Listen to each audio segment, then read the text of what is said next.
the sun. So I live in Phoenix, like I just told Miss Jackie, and I see the sun pretty much every single day of the year.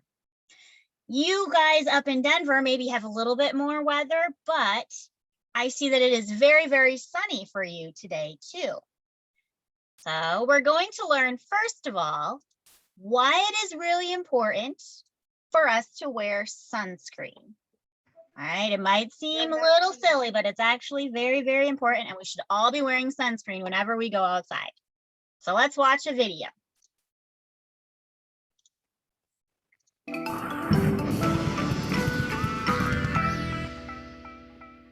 It's summer! It's time for me and Squeaks to get out our swimsuits, our cool shades, and head outside for some fun in the sun. But I need to make some smart choices before we go outside. I need to wear sunscreen because I don't want to end up getting a sunburn. Squeaks doesn't need to worry about getting a sunburn since he's a robot, but we humans can get a sunburn when we stay out in the sun too long and don't protect our skin. Even though the rays of the sun feel nice and warm and are important for all kinds of life on Earth, some of the rays from the sun's light can actually harm our skin. Now, our skin does have something in it that helps to protect it from these harmful rays. But sometimes, like when you're outside all day, that's not enough. If too many of these rays reach your skin can become damaged or hurt. When skin becomes damaged, the body does its best to fix it as soon as possible. It does this by sending more blood to the damaged area, which causes the skin there to get pink or red and feel warm when you touch it. The damaged area can feel really sore, and some of the skin can also peel off. And these are all signs of a sunburn. There are lots of things that can affect whether you get a sunburn or not.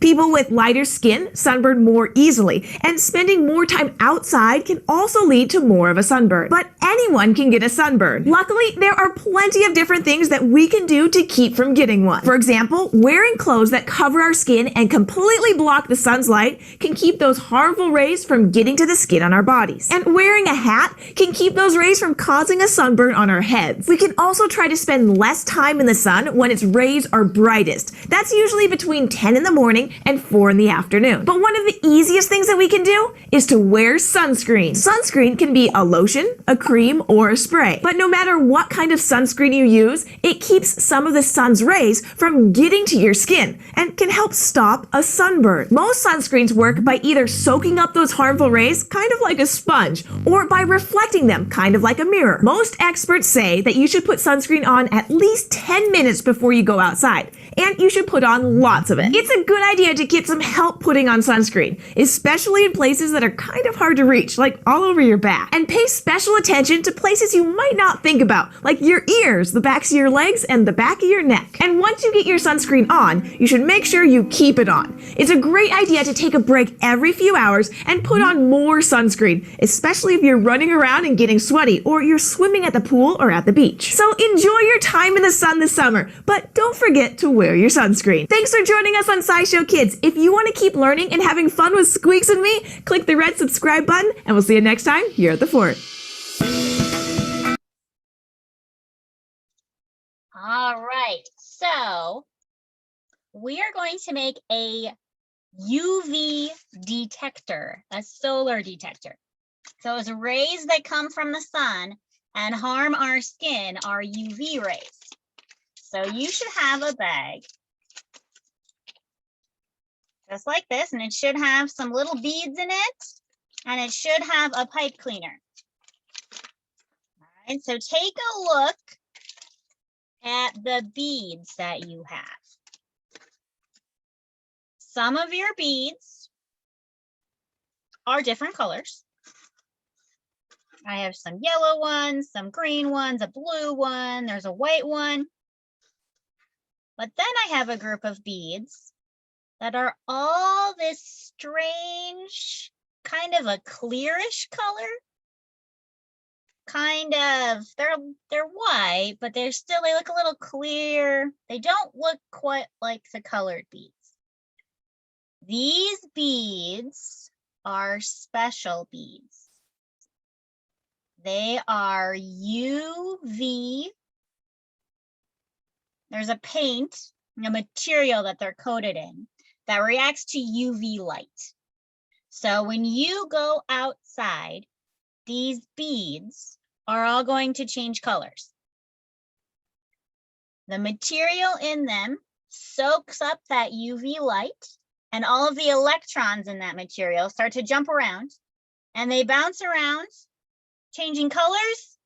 And then just like you, if you eat too much sugar, all of a sudden you start to crash.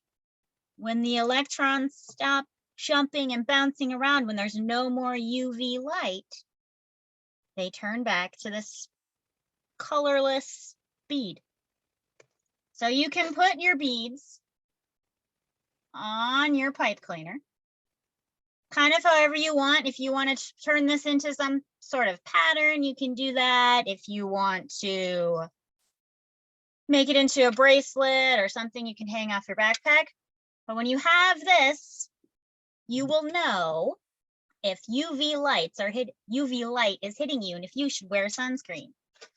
The beads are different colors, and you're not going to know what colors they are until you go outside and expose them to the sun.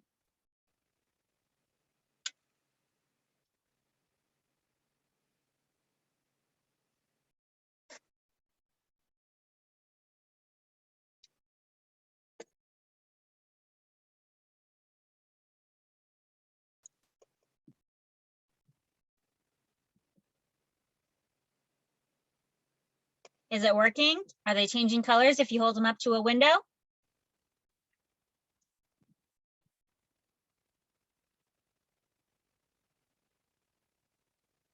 Yeah, they are. Very nice. So that means that some UV light is coming in through your windows. When you take these outside on a very sunny day, they will be very bright in color. That means that there's a lot of UV light hitting them. If you take them outside on a cloudy day, they might still change colors, but it'll be more of a faded color. Because even when it's cloudy, UV light is able to hit our skin and we could get sunburned.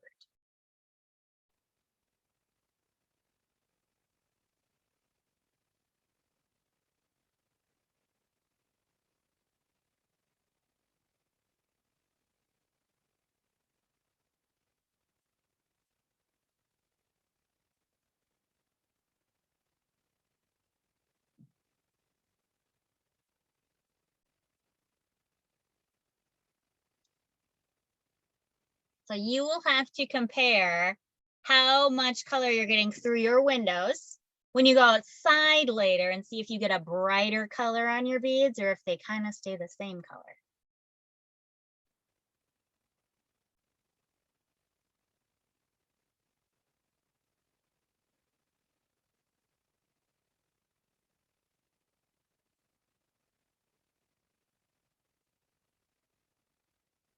Be careful with your tin foil. We're going to need that to make something in a little bit.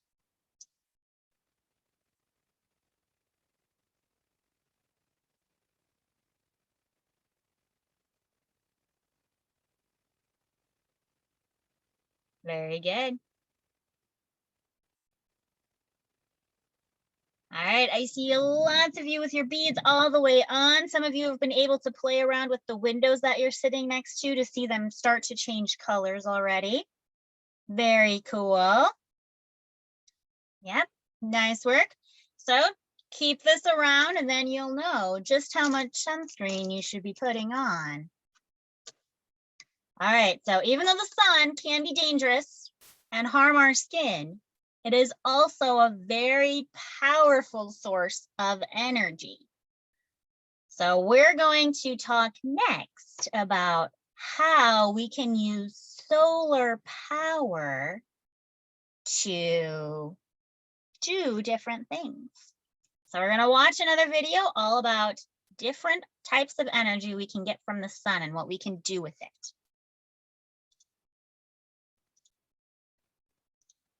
Solar energy. Did you know that all of the energy we use comes from the sun? You probably know that's true for solar panels, but the sun is also the ultimate source for energy generated by wind, water, and fossil fuels. It works like this. Heat from the sun drives the air currents and water currents that turn wind turbines and power hydroelectric dams. Meanwhile, the rays of the sun also help the plants grow that ultimately become wood, coal, and gas.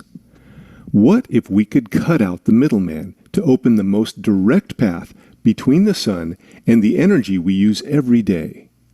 Let's take a step back so we can understand the real power and potential of the sun. The sun is a massive, flaming sphere of gases, 330,000 times more massive than the Earth. At its core, the sun is 27 million degrees Fahrenheit, which is 60,000 times the temperature of your oven when you bake a pizza. The sun gives off lots of energy into space as heat and light, called solar energy. If we could capture all of the solar energy that reaches the Earth's surface, we could continuously run a 25-inch television on every square meter of the Earth and still have energy left over. Right now, we aren't using all this energy. Instead, we mostly rely on coal, oil, natural gas, and other resources. But these sources aren't renewable, which means they'll eventually run out. In fact, if we keep using these non-renewable resources at the rate we are now, we may run out of oil and gas in the next 50 or so years, and coal in the next 115 years. Not only are these non-renewable resources going to run out, they're also polluting our planet and contributing to climate change. The sun's energy, on the other hand, will not run out for the next 5 billion years. That makes it a renewable resource. Other renewable resources, like wind and water, can also provide us with energy. But even all the energy we can get from all these sources added together is still less than 1% of the solar energy reaching the Earth. It's clear that the potential of solar energy massively outshines its competitors. How exactly do we harness solar energy? Solar panels directly convert sunlight into usable electricity using special materials like silicon. Another way to harness solar energy is through a process called concentrated solar power, which uses thousands of mirrors to reflect sunlight onto a tower. The heat captured in the tower makes steam that flows through a steam turbine which generates electricity. But even though we have these promising technologies to capture solar energy, there are still many challenges with using solar energy on a large scale. For example, the amount of solar energy we can harness can change based on place and time. Some parts of the world get much more sun than others. Solar panels in the Sahara Desert will produce more energy than those in Seattle. But even in the sunniest places, the sunlight still isn't constant. The changing of seasons, the cycle from day to night, and even clouds in the sky can reduce the amount of available energy. To make solar energy usable when and where it's less available, we need to improve energy storage and transmission systems. Above all, we also need to make solar technologies more efficient and less expensive. Currently, less than 1% of all energy produced and used in the United States comes from solar energy. But as more researchers, private citizens, entrepreneurs, and government agencies are recognizing its amazing potential, we're moving closer to a solar-powered society every day. The more we advance our use of solar energy, the brighter our future can be.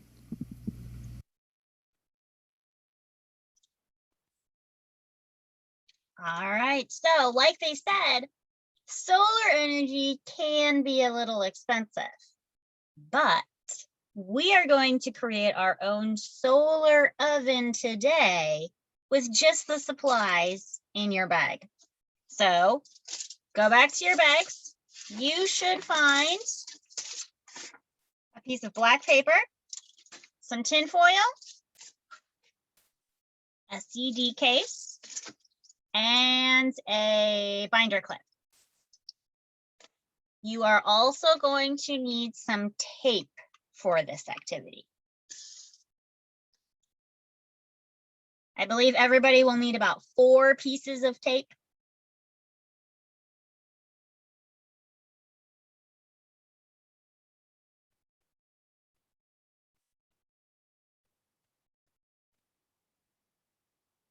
All right, do we locate all of our supplies?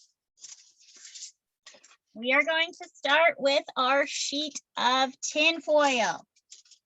You know that tin foil has a really shiny side and a dull, not shiny side.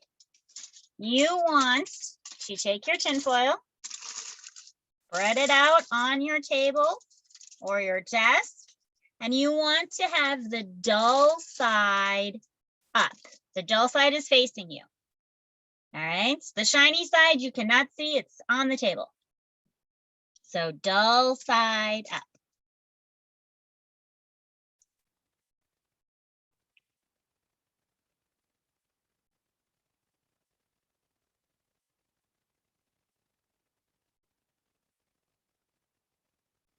All right, so we all figure out which side is shiny and which side is dull? We want our dull side looking at us. All right, once you have the dull side facing you, take your black piece of paper and put it on top.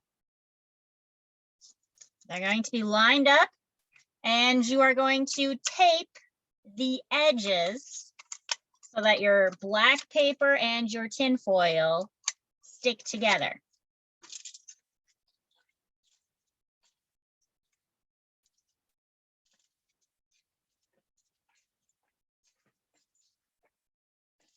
I just put a piece of tape on one side, tape the other side. Half on this side, half on that side, so that my paper and my tin foil stay together.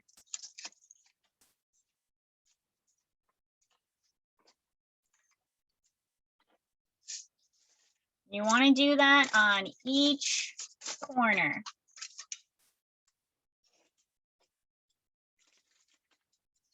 All right, so I have pieces of tape on each corner, holding the tin foil and my black paper together.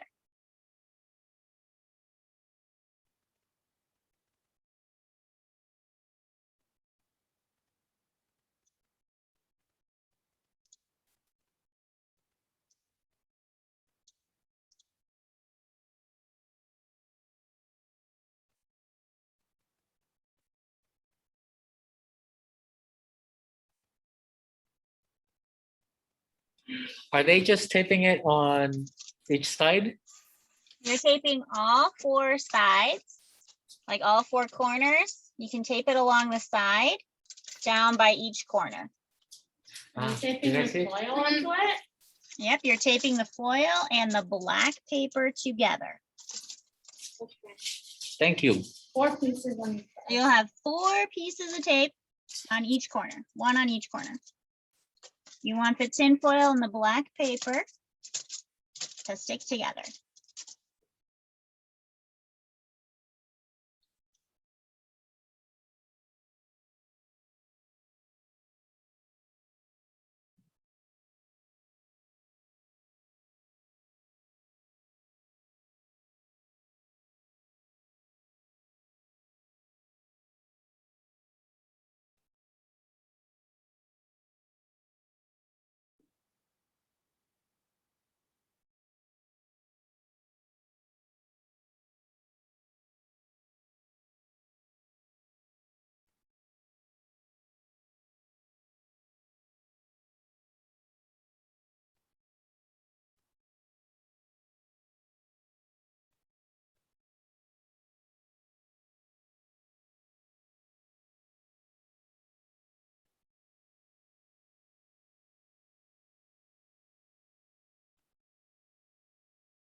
Yep, it doesn't have to be perfect. We just need tape near all four corners so that our tin foil and our black paper stay together. Okay, looking good. Do we all have it done? We're ready to move on? Yeah, all right, I see some thumbs up. Very good. Our next step is to hold our paper like the hot dog style, the long way, okay?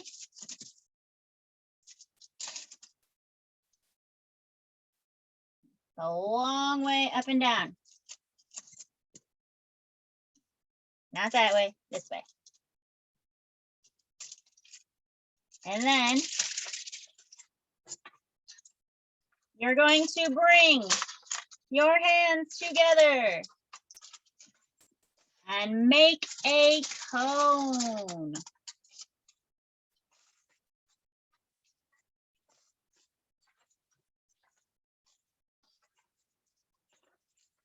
Okay, so you found the long sides, bring them together so that you have a cone. Long sides together. And then you're going to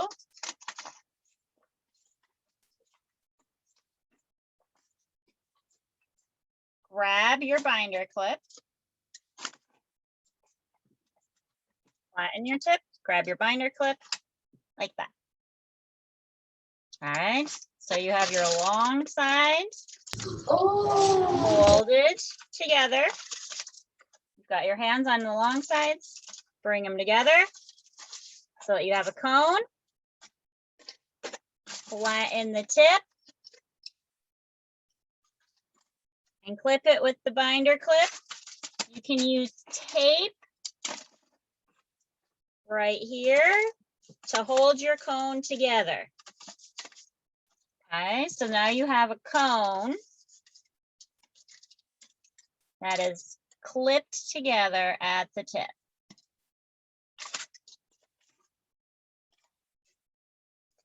You figured out which side was your long side.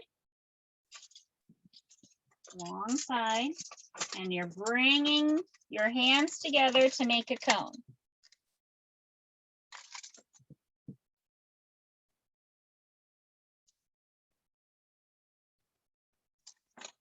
Can you repeat that again? They're having a hard time. The long side of Hold the on. paper. Listen, guys. Long side of the paper. You should have a hand on each long side, like one long side, a hand on each side. Bring your hands together so that they meet. Okay, so now you should have a cone after you brought your hands together.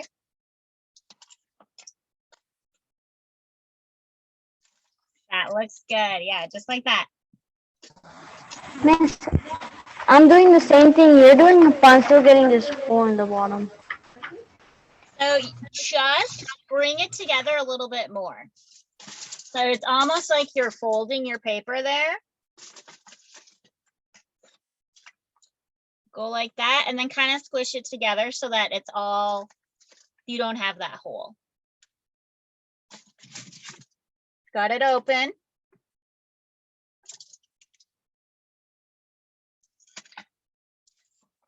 If you need to fold your paper in half so that you have a point to fold to, you can. So if you take that paper, fold it in half, and then you should have your cone tip.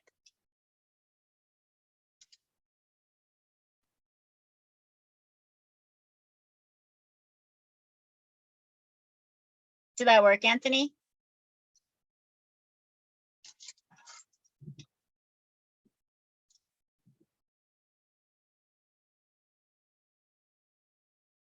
All right, Anthony, take your paper like this and then fold it in half. Yep, just like that, and fold it in half. And then take your fingers and smush your bottom edge together. Yep, good, good. Then open it back up again and try to bring those bottom corners together where you smush that edge.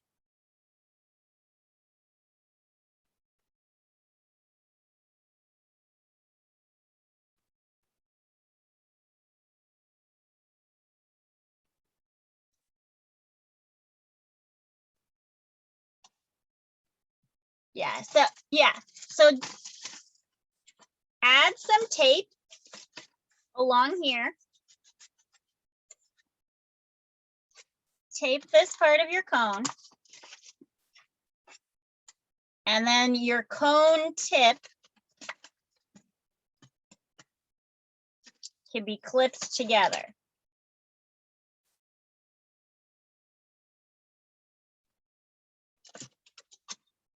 So mine from the side looks kind of like a rectangle. That's okay.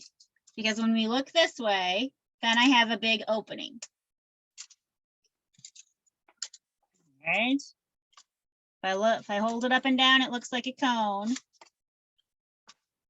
How are we doing? Do we have something that looks like this?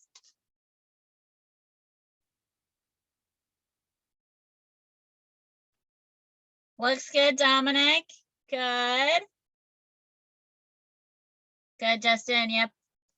Good cones. Do we all have a binder clip on it?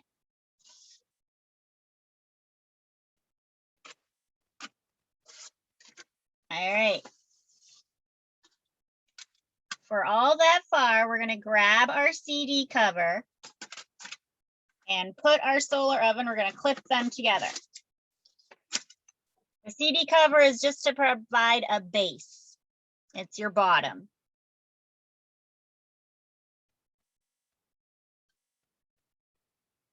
So the binder clip that you have on the end of your solar oven, your cone like this, you're just going to pick up the CD case and clip the same end of your cone together with the CD case.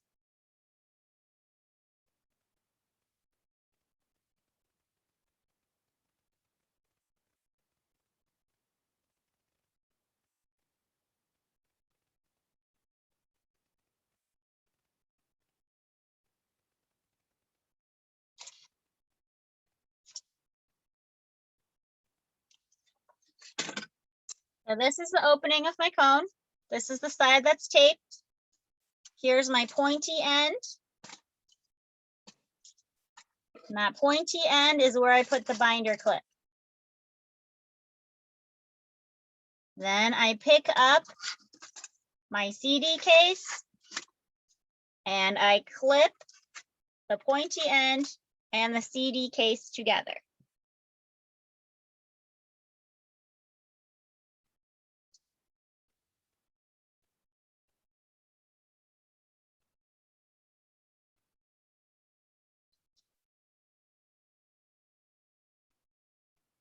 Looks good, Scott. Yeah, looks good, Anthony. Nice job.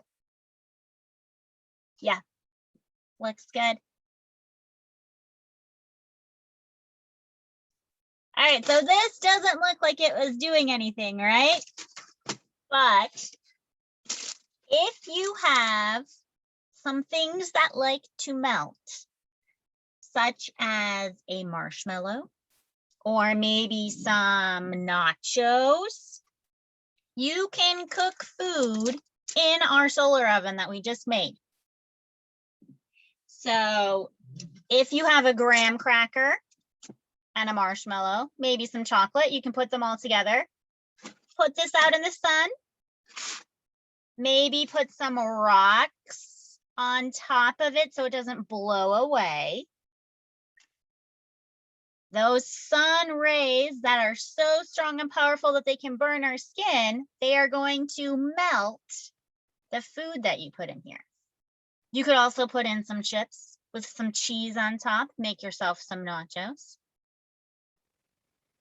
But there you have it. You created your own source of solar energy. And now you can use it to cook food. You can see whatever foods you want to try and cook in it. I know people have tried to cook hot dogs in it. Maybe you could bake some cookies. But you should have some supplies for some s'mores, hopefully. And you can go try out your ovens outside. You can try out your UV beads and see what different colors they will turn. Were we all able to get our ovens put together?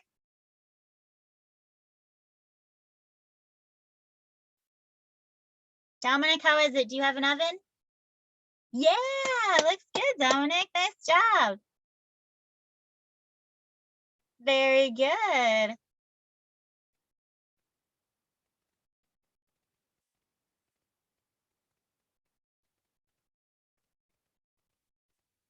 All right, nice job. This oven is kind of hard to make, so very good work creating it. So remember, number one, sunscreen is super important to protect us from those UV rays that come from the sun. You now have a UV light detector that will help remind you, oh, my beads turned colors. I probably need some sunscreen. If you put sunscreen on one of the UV beads, it won't turn colors because the sunscreen is blocking that UV light, and you get a visual of why sunscreen does such a good job to keep you from turning red. So play around with that and see what food you can make in your brand new solar oven, all right? Great job today, everyone. Have a wonderful afternoon. Did we all get it to work? Thank you. Yeah. Bye. Thanks, sis.